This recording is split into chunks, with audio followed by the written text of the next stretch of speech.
ہر ایسا کام کرنے سے اجتناب کریں جس کے شروع میں آپ بسم اللہ اور آخر میں الحمدللہ نہ کہہ سکیں۔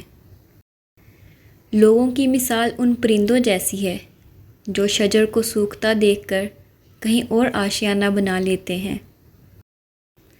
زندگی کی بھاگ دوڑ اور تھکاوٹ میں بہن بھائی ہوادار کھڑکیوں کی مانند ہوتے ہیں۔ ان کھڑکیوں کو کبھی بند نہ ہونے دیں۔ 10% جھگڑے اختلاف رائے کی بنا پر ہوتے ہیں جبکہ 90% غلط لہجے کی وجہ سے۔ لہٰذا ہمیں اپنے لہجوں کی درستگی کی طرف توجہ دینی چاہیے۔ مسکرائیے اور سب کو بتا دیجیے کہ آج آپ کل سے بھی زیادہ مضبوط انسان ہیں۔ بعض گناہ اس لمبی سڑک کی مانند ہوتے ہیں جن پر کوئی سپیڈ بریکر نہیں ہوتا۔ ان پر چلنا شروع کرو تو بس انسان پھر چلتا ہی جاتا ہے اور جب تک کوئی بڑا ایکسیڈنٹ نہ ہو جائے وہ رک نہیں پاتا۔ دل کا بوجھ اللہ کی بارگاہ میں رونے سے ہلکا ہوتا ہے جہاں نہ ماضی کا تانا ملتا ہے نہ ہی مستقبل کا، صرف کرم کی چادر سے ڈھانپ دیا جاتا ہے۔ اللہ پاک کا رحم و کرم سدا آپ کے ساتھ ہو، آمین۔ انا سے پرہیز کیجیے۔ جس طرح لیموں کی ایک بوند ہزاروں لیٹر دودھ کو برباد کر دیتی ہے، اسی طرح انسان کی انا بھی اچھے سے اچھے رشتے کو برباد کر دیتی ہے۔ ایک انسان دوسرے انسان کے لیے وہاں تک اچھا ہے جہاں تک اس کے مطابق ہو۔ تعلق کی بقا کے لیے انا کو گروی رکھنا پڑتا ہے۔ دعا کی ضرورت ہو تو کسی انسان کی کوئی نہ کوئی مشکل حل کیا کرو۔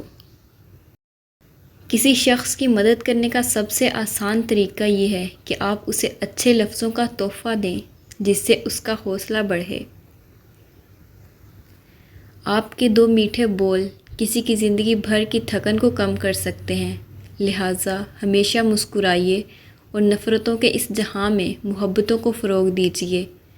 کچھ چیزیں، کچھ باتیں، کچھ حقائق اور کچھ راز صرف اور صرف اللہ رب العزت اور آپ کے مابین ہی اچھے لگتے ہیں۔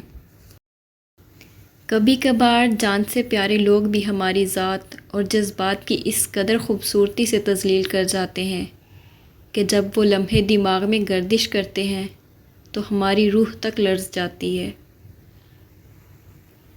چھوٹی چیزوں میں خوش ہونا سیکھیے، بڑی چیزیں خود ہی آپ کا مقدر ہو جائیں گی۔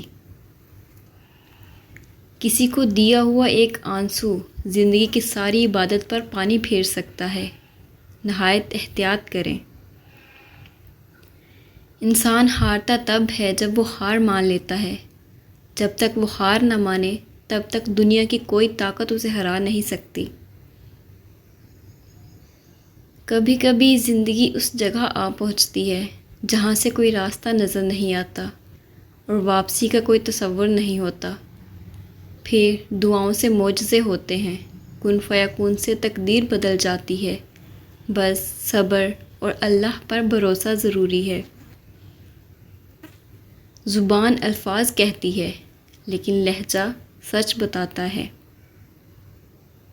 خیر خواہ وہ ہوتا ہے جس کی نصیحت اگر آپ قبول نہ بھی کریں تو وہ آپ سے دشمنی نہیں کرتا، آپ کے لیے آپ کی غیر موجودگی میں دعا کرتا رہتا ہے اور آپ کے عیبوں کو لوگوں کے سامنے پھیلانے سے باز رہتا ہے، جبکہ ملامت کرنے والے کا معاملہ اس کے برعکس ہے۔ اگر کسی کی شخصیت کو پہچاننا چاہتے ہیں تو یہ نہ دیکھیں کہ لوگ اس کے بارے میں کیا کہتے ہیں، بلکہ یہ دیکھیں کہ وہ لوگوں کے بارے میں کیسے گفتگو کرتا ہے۔ جس طرح درخت کی قیمت اس کے پھل کے حساب سے ہوتی ہے، اسی طرح انسان کی قیمت اس کے اخلاق کے حساب سے ہوتی ہے۔ لوگوں کو اپنے پاس موجود ہر چیز کا مت بتایا کریں، کیونکہ ہر انسان کے بس کی بات نہیں کہ وہ خوشی، سکون، صحت اور نعمت دیکھ کر اچھی نیت کا مظاہرہ کر پائے۔ ہم خود انسان ہوتے ہوئے بھی دوسروں سے فرشتوں جیسی پرفیکشن کے امیدوار ہوتے ہیں۔ صرف اپنے آپ کو صاف رکھنا نصف ایمان نہیں، اپنی سوچوں اور دل کو بھی صاف رکھنا چاہیے۔ اگر تم محسوس کرو کہ تمہارا دل سخت، جسم کمزور اور رزق کم ہو رہا ہے تو جان لو کہ تم اس کام میں ملوث ہو جو تمہیں نہیں کرنا چاہیے۔ بہترین زندگی جینے کے لیے اس حقیقت کو تسلیم کرنا پڑتا ہے کہ سب کو سب کچھ نہیں مل سکتا۔